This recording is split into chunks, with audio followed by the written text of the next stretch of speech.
Bonjour à tous, la semaine commence tout doux. Bon, je vous ai quand même trouvé le gros tocard du quintet de ce lundi, c'était mon coup de cœur. Il est à l'arrivée du quintet à 30 contre 1. Madame Colombo a été inspirée avec 5 pour 5 quatrième. Et puis je ne sais pas ce qu'il m'a pris, je n'ai pas mis Fou du Brésil. J'étais un petit peu fou sur ce coup-là, dommage. C'est un cheval que j'ai repéré et puis je le trouvais trop chargé. Bon, c'est comme ça. On va essayer de se rattraper au petit trot ce mardi. Alors attention, ce sont des coquines au départ. On a pratiquement le gratin de la génération chez les filles, mais attention, ces demoiselles sont délicates. Dès qu'on leur résiste, paf, paf, paf, ça part au galop. Donc on peut avoir de grosses surprises et il faut faire confiance aux chevaux qui ont bien couru récemment.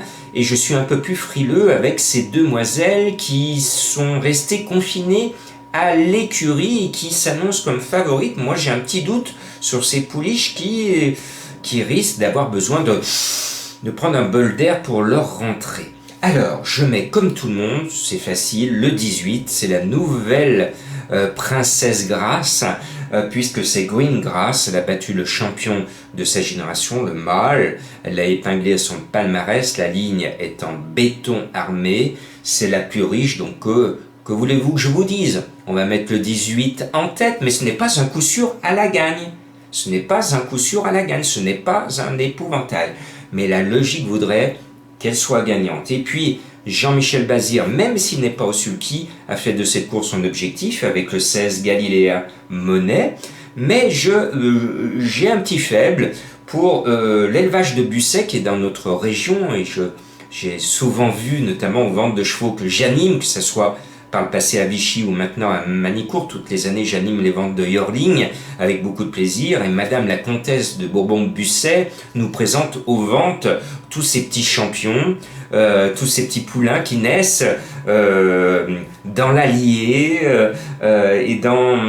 et d'autres pour notre auteur régionaux. On parle de la plaine du Forêt et j'ai plaisir toutes les années à animer ces ventes de Yorling, ventes aux enchères au plus offrant. Voilà, cette année les ventes vont être déplacées au mois d'octobre puisqu'à cause de cette histoire de Covid, l'association des éleveurs a décidé de ne pas vous donner rendez-vous pour la vente aux enchères fin août comme d'habitude. Donc on se reverra au mois d'octobre. Simplement, je reviens à mes moutons ou plutôt à mes chevaux. Le 15, j'aime de Busset. Eh bien, j'aime ce Busset-là. Elle me plaît, je l'estime beaucoup. C'est une allaire. Même si elle était distancée la dernière fois, je vous l'ai dit, elle trotte sur des œufs, ces jolies filles.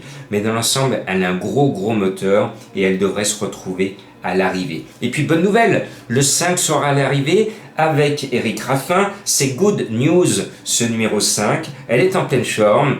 Elle est bien rodée, elle a beaucoup couru cette année. Elle, on est sûr et certain qu'elle est au top de son top. Et puis vous le savez, Éric Raffin, il aime gagner. Donc si vous êtes un fan de Raffin, vous pouvez le jouer à cheval, c'est-à-dire gagnant placé.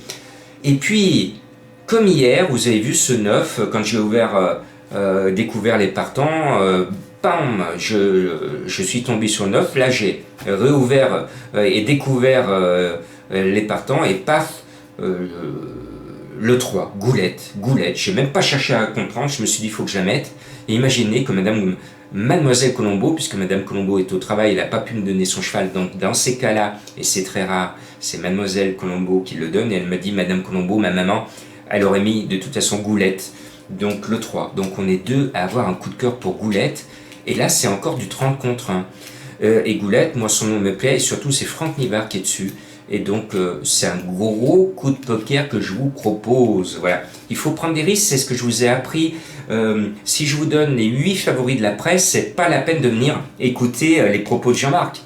Oui, vous êtes d'accord? Très bien.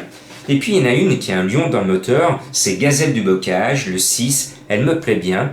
Elle est en pleine forme et je pense qu'elle a les moyens nécessaires pour courir vite, cette gazelle, et venir finir sur le poteau. J'aime bien l'écurie du Val d'Estaing, ce qui m'a permis récemment de vous donner un tiercé dans l'ordre. Et bien cette fois c'est le 8 Glorani des Noé. Et bien je monte dans son arche parce qu'elle me plaît. Troisième récemment, sa course m'a beaucoup plu. Bon, ce n'est pas un coup sûr dans les 3, mais elle devrait pouvoir s'immiscer au moins dans les 5 premiers avec son petit nez, ses petits naseaux. Et puis il y en a une qui est belle à croquer, qui peut paraître un peu barrée sur le papier, mais elle est en forme. Et surtout, ça fait 2 fois de suite que je la repère à Vichy, à côté de chez moi, à Lyon. C'est Golden Girl, le 7. Et je me dis qu'elle, au moins, elle est plus prête que d'autres chevaux qui font une petite rentrée ou qui sont un peu incertaines. Donc voilà, le 7 Golden Girl, belle à croquer. À vous de la croquer. Mon indice de confiance, il aurait dû normalement dans les classiques, c'est souvent 5 sur 5. Mais là, vous avez senti que j'ai quelques réticences avec ces coquines qui vont se mettre à la faute. Donc 3 sur 5. Bonne chance.